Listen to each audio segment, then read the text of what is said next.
Assalamu alaikum. You're watching Views and News, and I'm Faisal Rehman live from our Islamabad studios. Today we'll be talking about this very important interview that was given to the CGTN by our Prime Minister during his visit to China, where he in fact emphasized on so many various issues, starting from CPEC to Pakistan-China ties, improvement in the bilateral trade, and so on and so forth. But one important question was put to him, and that was about creating a balance between China and United States of America. And as we all know, that the state of Pakistan has always tried to make sure that we should not be a part of any particular bloc. So the Prime Minister said that we would like to make sure that whatever happened in 1971 when Dr. Henry Kissinger visited Pakistan, and we in fact paved way so that these two countries could come close, and the meeting was arranged, and eventually things changed between these two countries, and eventually we all saw that China and United States of America became the biggest trading partners. Now, looking at the current situation where we see that there is a rivalry, whether we talk about Donald Trump or we talk about Mr. Joe Biden, the moment they took charge, in fact, they defined about the American adversaries, and two names came out. One was Russia, the second was China. And now we can see that the overall situation as far as the Western world and the Russians is concerned, we all know what is happening in Ukraine, and especially the current problem that prevails out there is pretty serious. On the other hand, whether it is the issue of Taiwan or Hong Kong or the South China Sea, the Americans have their presence there as well. They have their allies in the form of Japan or Taiwan, or perhaps South Korea, and so on and so forth. But again, one important factor, that this is actually the Cold War. It's not the beginning. This is the Cold War, where again the adversaries have defined about their limitations, and the issues are still prevailing. But one important factor, that Pakistan wants to play a role where they believe they can bring these two countries closer, and the current, or as you say, the ongoing Cold War scenario should be taken care of. But it is not that easy. Obviously, the Americans have enjoyed a unipolar concept for quite some time, but as far as the American hegemony is concerned, it has been challenged by the Russians as well as by the Chinese. Now, the relationship between the Chinese and the Russians, that has also been improving over a period of time, and I was surprised to know that the current bilateral trade between China and Russia stands at $200 billion.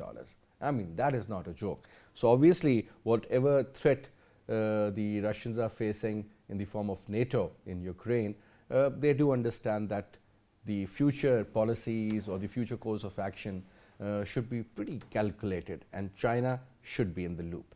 Now, whether it's about OBOR or BRI as they call it, Russia is a very close partner. Now, we'll be talking about that in detail today, that Pakistan has always said that they want to avoid the bloc politics. But unfortunately, this is what the reality is all about. Whenever you talk to any international expert, they'll say Pakistanis are now in the bloc of the Chinese. Whether you talk about the dependency on weapons, or you talk about the military training, or perhaps you talk about trade, or you talk about investment. I mean, so many other factors also.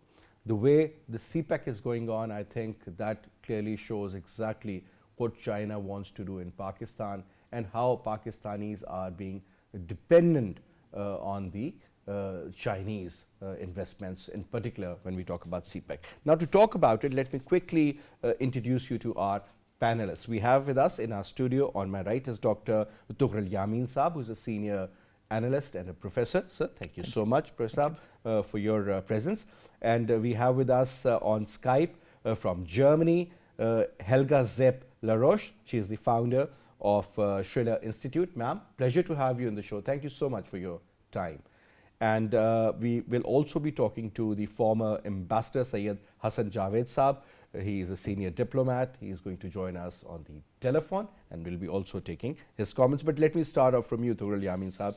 First of all, so this is not the first time that the Prime Minister has very categorically explained that Pakistan is not a part of any particular bloc.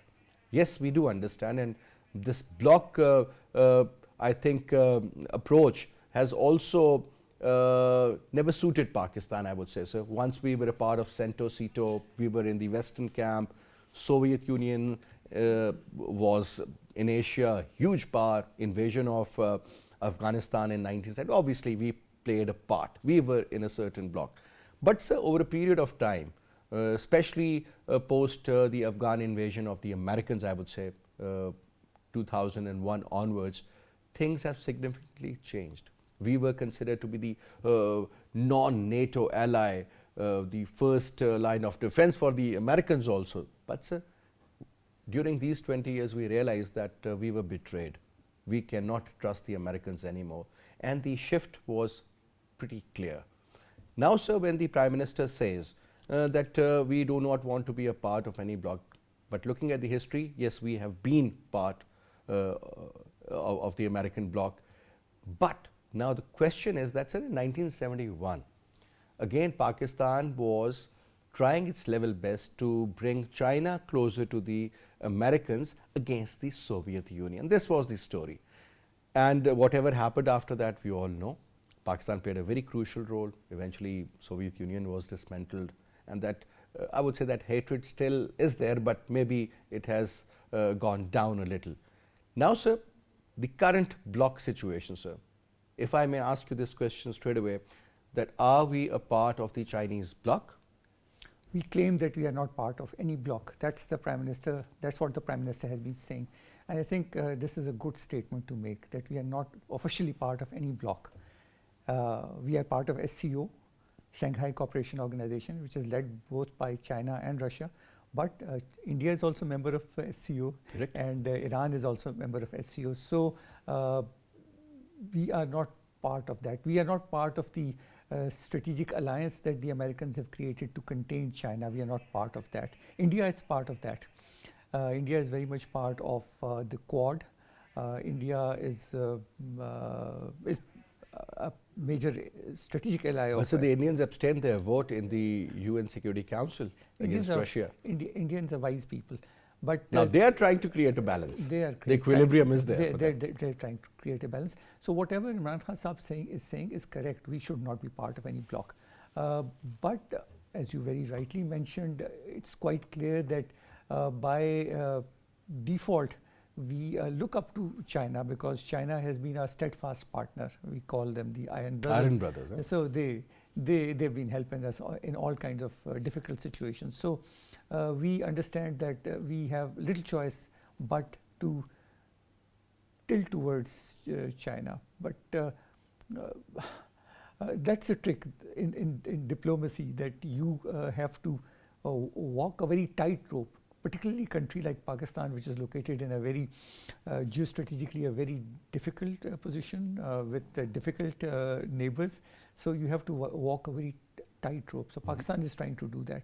And what happened nearly 50 years ago, incidentally, Richard Nixon visited China in February 1972, which is about 50 years ago from today. And we all know how Henry Kissinger first came to Pakistan in July, feigned illness and went to Beijing to create the Nathiagali diplomacy. The Nathiagali diplomacy, where a lookalike was kept there, and he said that I have the runs, my stomach is upset, and he went to China and he created leveled the path for the American president's visit. So can that be done again? Not identifying ourselves as the bloc partners of China or bloc partners of America. It can be done. Nothing is impossible in politics and international politics. I say so because when Pakistan acted as a go-between America and China, even at that particular time, Pakistan was in a very difficult position, much more difficult position than it is today. Its stock was rock bottom because that was the time when Pakistan lost East Pakistan. It was the time that Pakistan was losing East Pakistan. Pakistan's international reputation was in tatters. Nobody believed in Pakistan. Pakistan played a role, although this diplomatic maneuver did not save East Pakistan. It had to go, one knows that, because it was in a very fast state of parting with you.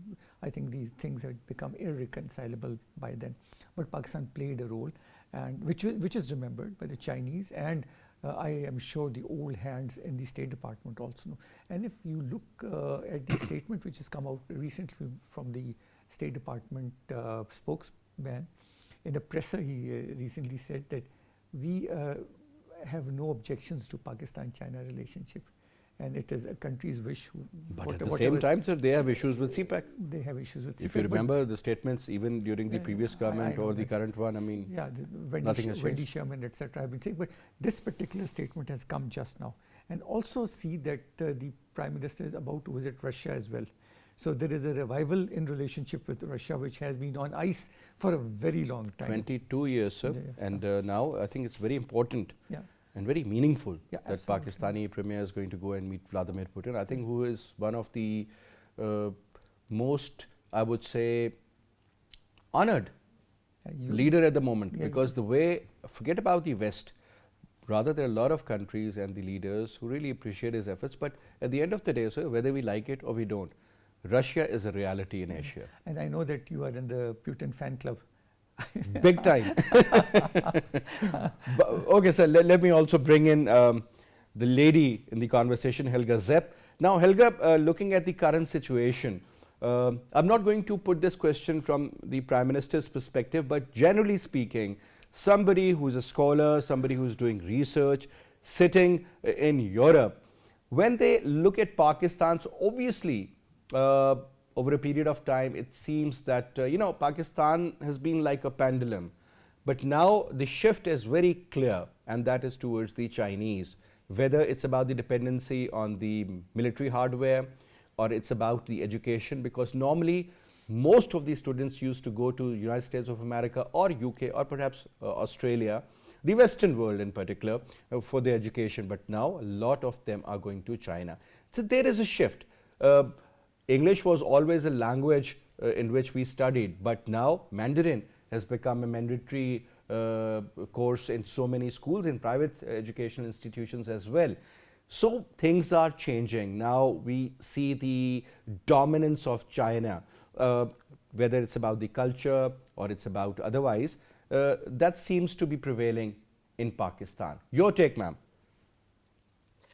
Well, first of all, I'm very happy about the initiative of Prime Minister Imran Khan, because, Pakistan is a middle-sized country, and he completely understands that if Pakistan puts its weight to become sort of a mediator between the United States and China, this can actually be world historic, because we are in an incredibly dangerous situation. I mean, you mentioned that, or there was this article in the Pakistan press today, that the Prime Minister wants to not go into a new Cold War.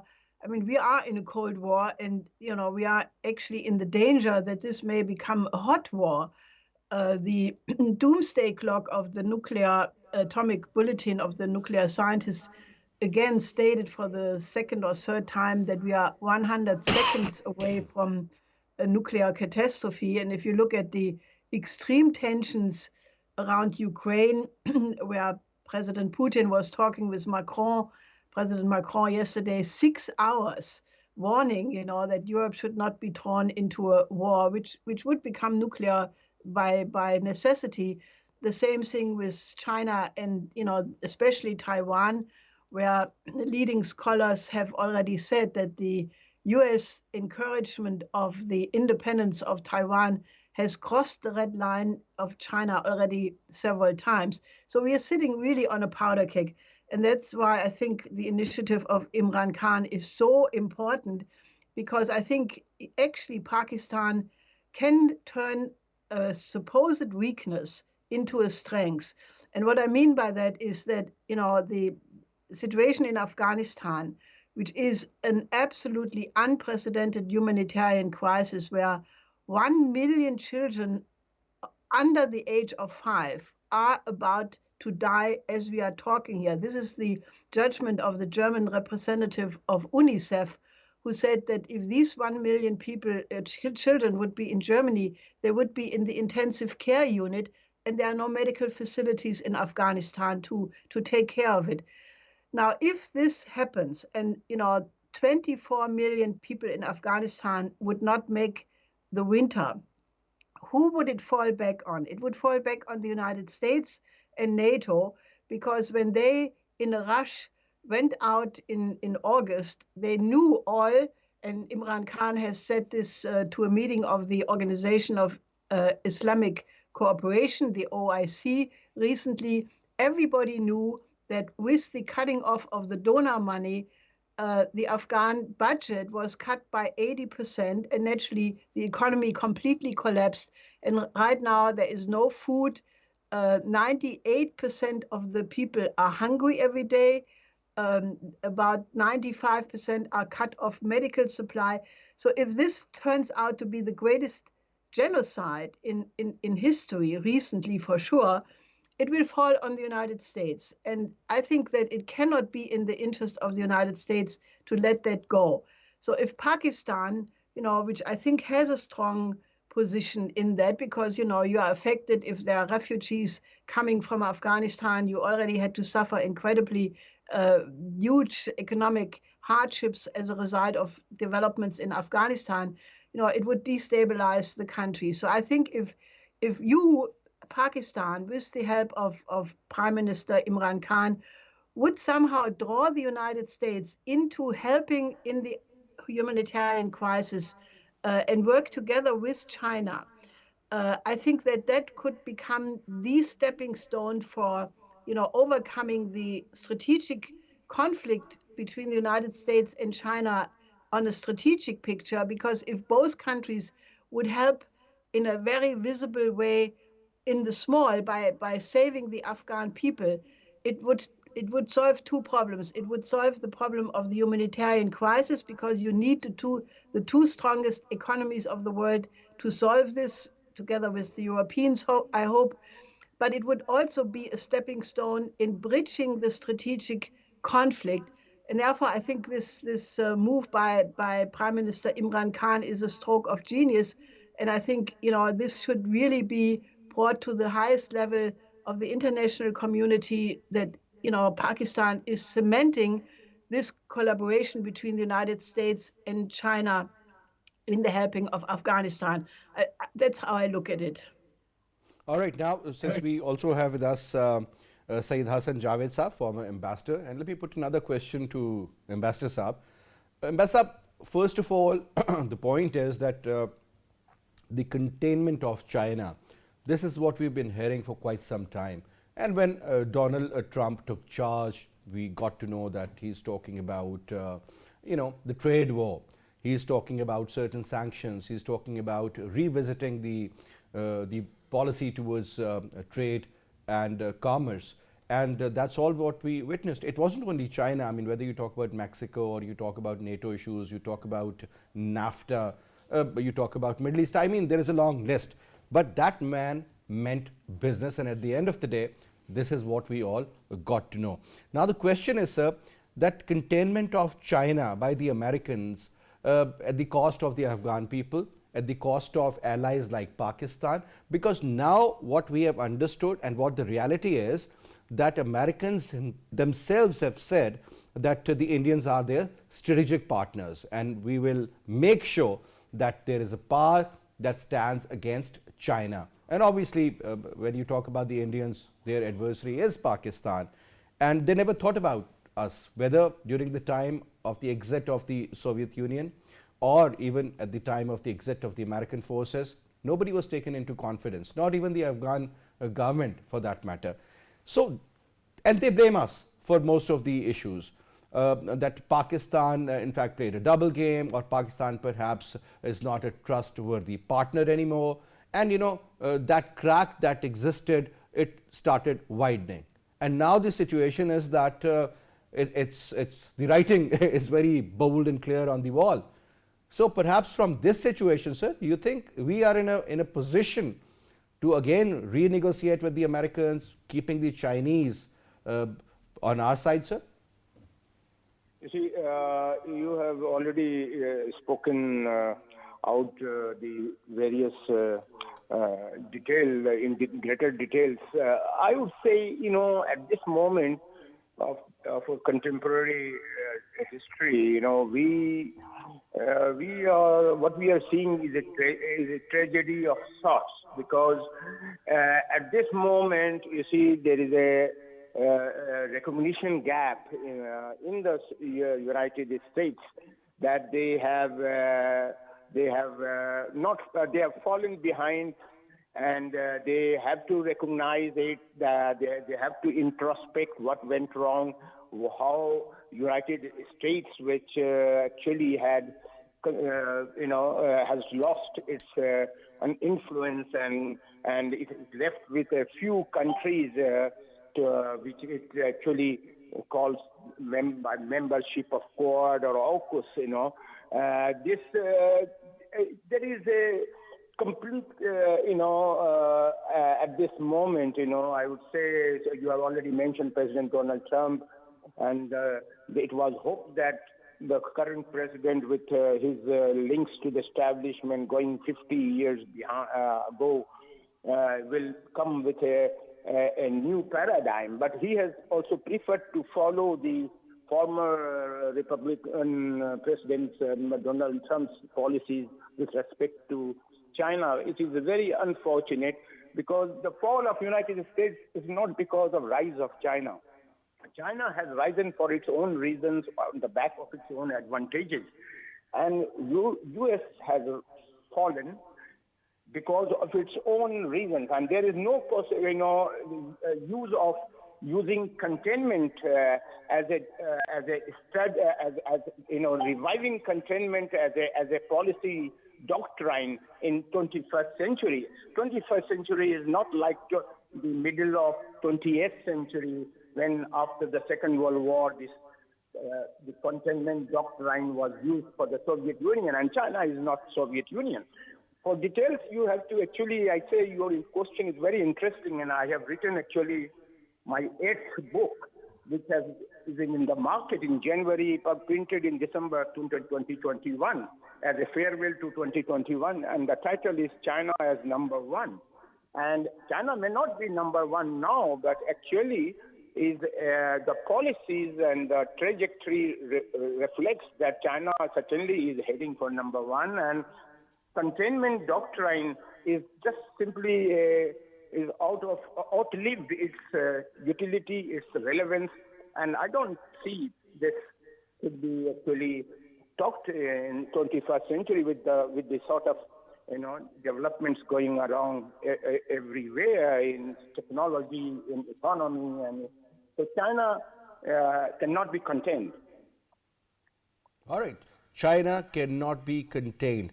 But sir, the Western world always sets the narratives. They are the ones who would talk about putting sanctions on any country, whether it's Iran or China or Russia or even Pakistan for that matter. Now the question is, sir, when we hear that China is a country that has risen and will continue to rise, and at some stage, perhaps it's going to be 2030, when the economy is going to be maybe bigger than the one of United States of America. I was going through an article, sir, in which I was surprised to know about the sort of money that the Americans have taken or borrowed from various institutions and otherwise, sir. Their debt is well over $25 trillion. $25 trillion. Now that is a huge sum, sir. A country in that kind of a debt, a country that has some serious hegemonic designs, I mean, their military presence is almost in every corner of the globe, sir. And interestingly, they still dominate as far as military is concerned, but economy is obviously something very important, sir. They have gone through certain recessions in the whole world, and the current corona period of the last 2 years, we have all witnessed the change in the global setup.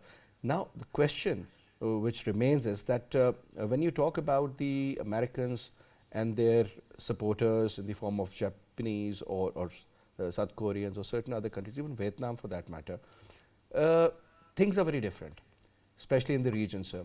And it seems that the Americans, they are trying to bully every other country, whether it's China or perhaps even Pakistan. Russians have been challenged in Ukraine through NATO. Now the point is, sir, that the Cold War is there. There is no doubt. I would totally agree with the lady that the Cold War is there. But now, sir, what could be the next step forward? I mean, recent engagement.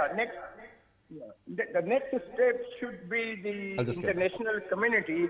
The international community should exercise its influence on the great power on United States to call off this replay of Cold War at this time, because it is not likely. You see, the world has already suffered enough because of the first Cold War. And as you know, Ambassador Saab, do you think that countries like United States of America, the way they bombed the Japanese or other forces against them in the Second World War, do you think that they even have the rationality to even talk about sanctions and all? The power of right, the power of righteousness, the power of actually, I think, the international opinion can play a very important role, because the issues that are confronting the international community today are very complex, and these issues, are not like post-Second World War issues, when United States had more than 50% of world GDP, and United States was actually a creditor nation, as you know from history. So it's a very, very different world now, and the problems, the challenges of this current generation and in the 21st century first quarter that we are seeing are very, very different. In fact, in my book, I have pointed out that U.S. needs Deng Xiaoping to reform the policies of 100 years of luggage that America has carried with it. You see, the United States, it is in the interest of United States and the international community that the international community makes the power of influence, the power of right, the power of truth to prevail in the powerful quarters, that the militaristic way of thinking is no more relevant with the developments that are taking place. And you mentioned about some of these facts and figures about how the things are going on in economy and technology and otherwise.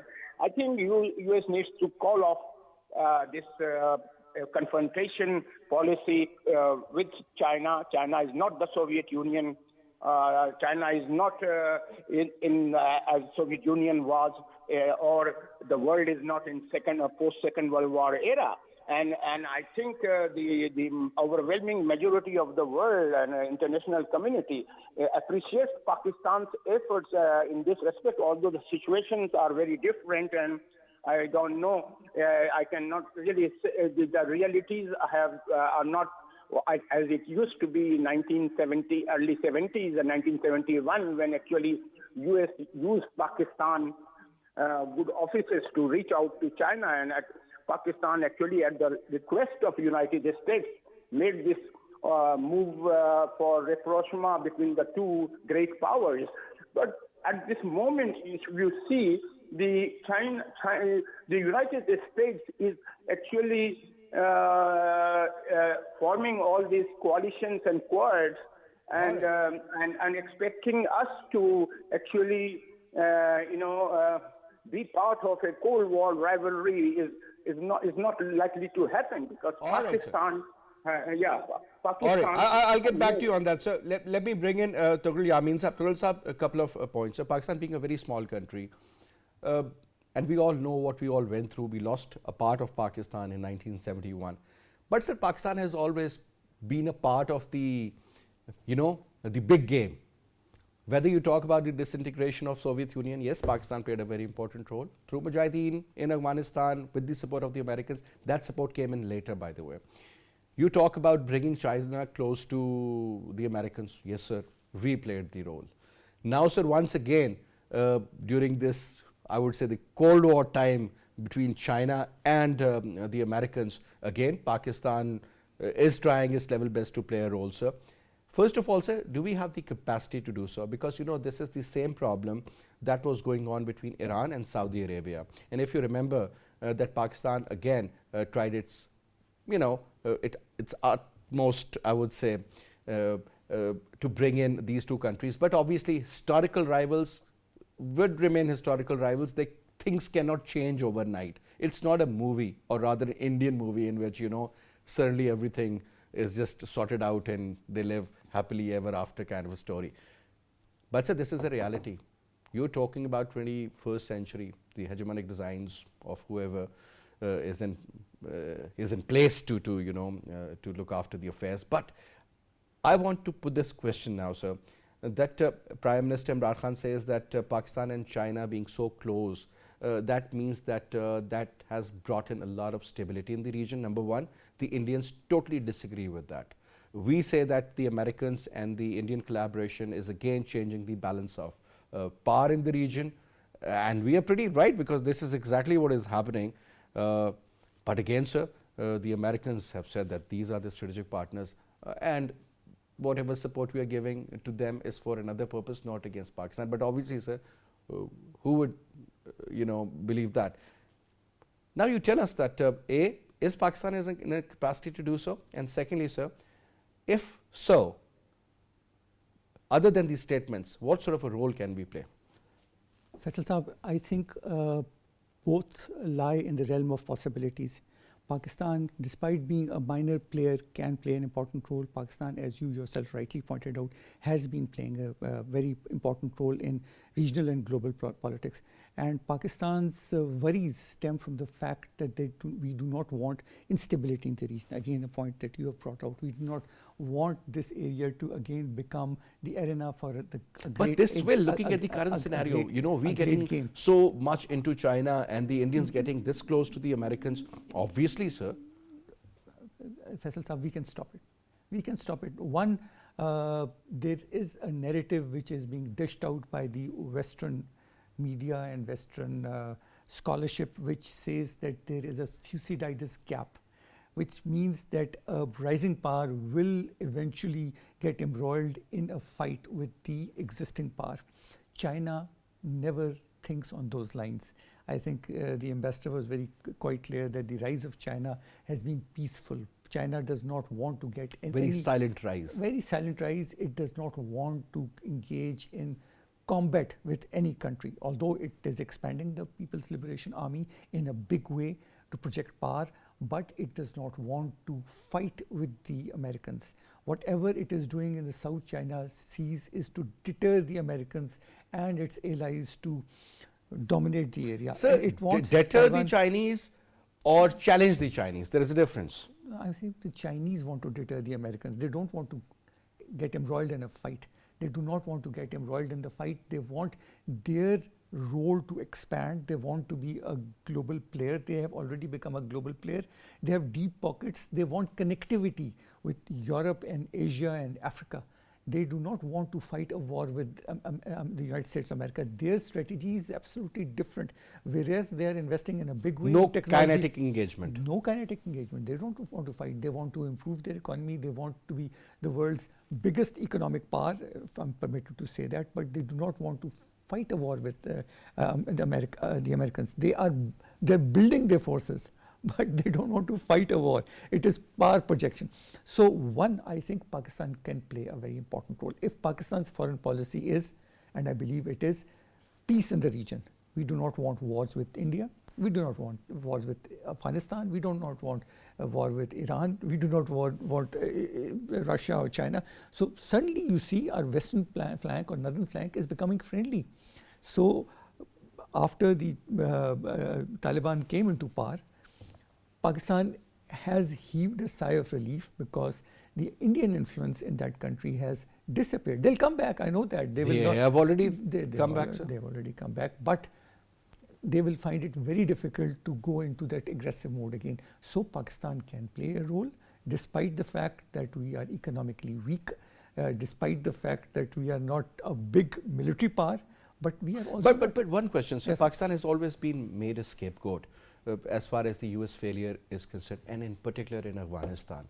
For all the wrongdoings, for all the miscalculations, I would say, they point fingers towards our intelligence agencies that they played a double role, and eventually whatever happened, is because of Pakistan. After 20 years, sir, and though we were the partners in thick and thin, we lost people, sir. We all know what happened in 2011, whether we talk about Salalah in November, or we talk about the incident of May of Osama bin Laden, or you talk about Raymond Davis issue. I mean, there's a long list. And I think that was the year when the differences emerged. And that was the first time when Pakistan took a stand, whether it was the government of Pakistan People's Party or perhaps the military. They said no more, route is available for these supplies. And the Americans, I still remember when Hillary Clinton was the Secretary of State, the word sorry, she did not utter that, sir. Yeah, So just imagine. So Yeah. this was the kind of, engagement Pakistanis had despite offering everything to the Americans. We were betrayed. We were used. We have always been used. Now, don't you think, sir, Pakistan has taken a decent stance that, okay, fine, we'll try to create a balance, which won't be a balance for sure. The tilt is going to be towards the east. But what I'm saying is, sir, is this the right approach for the foreign policy? Look, Faisal Saab, morality does not matter in foreign policy. It is your It national... used to. There was a time. Never. It is always your national interest. And it is, I think, not good way of thinking that we were betrayed. No, nobody betrayed us. We lost out on many fronts because of sometimes the emerging environment, not always because we lacked the capacity or we did not want better things to prevail in the region. It was, the environment was like that. You see, you created the best environment for China and America to come close, but you had already lost out in the Eastern Front because of your internal policies. So I would not go in so far to say that we were betrayed. I think even 2 weeks, I think Harold Wilson said that 2 weeks is a long time in politics. He was talking about domestic politics, but even in international politics, it doesn't matter. You see, China and Russia had become the worst of enemies, and on the sidelines of the Beijing Winter Olympics, both leaders got together, Putin and Xi, and the joint statement that came out was said that our cooperation knows no limits. So, you see, they are looking towards a better cooperation between each other, and I do not think America has the capacity to take them on. No country in the world today has the capacity to wage war. So we should not fear for a third world war or something, because there are certain people who write articles which really scare you. We should that the doomsday is very close. No. I do not subscribe to that theory. Doomsday will come when doomsday, Lord Almighty. All right. Now, sir, one very important question. Let me put this to Ma'am Helga. Now, Ma'am, explain us the situation, because I think Europeans has always been used by the Americans, I would say, sir, whether in the name of rescuing in the Second World War or the First World War. But interestingly, when you talk about the NATO forces and European Union, now after the exit of the Americans from Afghanistan, there was a lot of hue and cry within the ranks of the European leaders, and they believed that they were not even informed, not even told, and it was a unilateral decision by the Americans to withdraw their forces and to leave Afghanistan.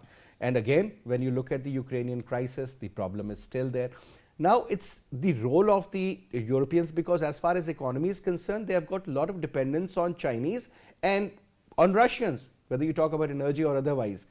Now, where do you see the tilt of the European countries? Because we saw the French President Macron meeting Vladimir Putin. We saw other leaders getting in touch with him. But that man means business. Now the role of the European Union is going to be very important. Do you believe that there is a difference of opinion within the ranks of the European leadership? or perhaps the tilt is towards the Americans, or is it because of the sheer pressure of the Americans that the European leaders can't do much on their own? Your take, ma'am. Well, the pressure of the United States on Europe is enormous. There is no question about it. But I think we should not underestimate the really incredibly historic meeting which took place between Xi Jinping and President Putin during the Olympics, where they concluded this, I think this previous speaker already mentioned it, they agreed to a new strategic partnership without limits, the best ever, a new model for international relationships. Now, this is a 16-page document, which I think is incredibly rich in its implications. It basically means that the economic power of China, which right now is, in one sense, the dynamic is absolutely in the direction of China, because they had 8% GDP growth last year, and the West was shrinking.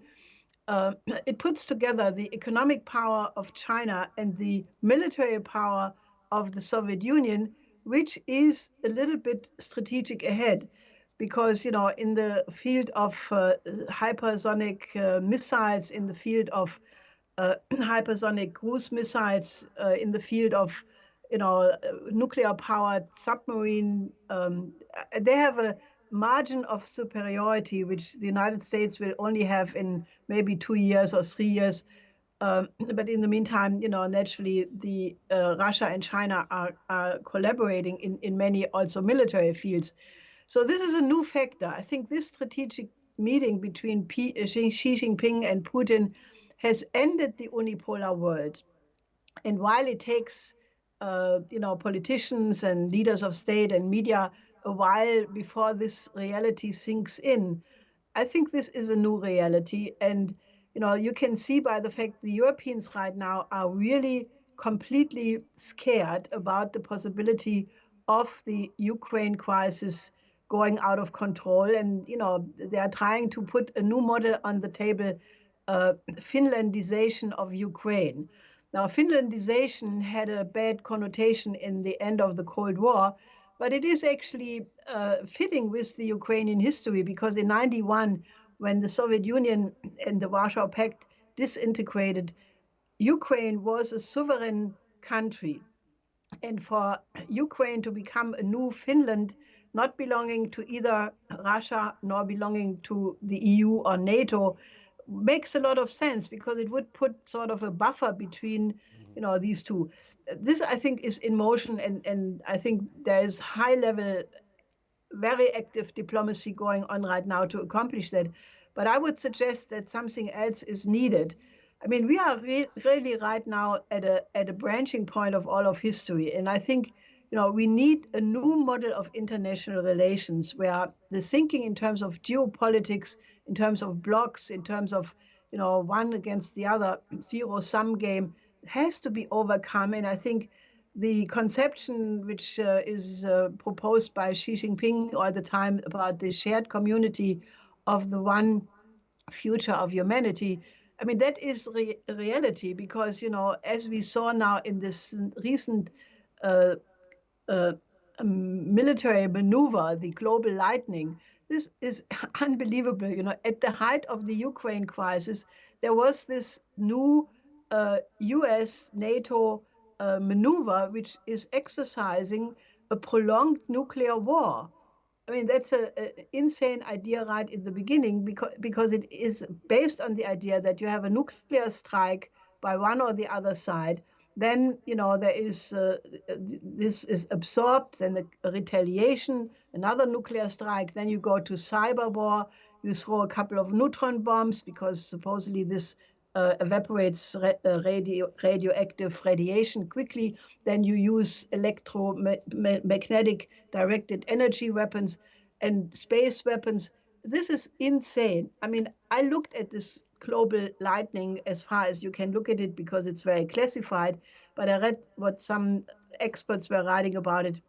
All right. And I think we have to move away from being on the brink of the extinction of civilization, because this is really where we are at.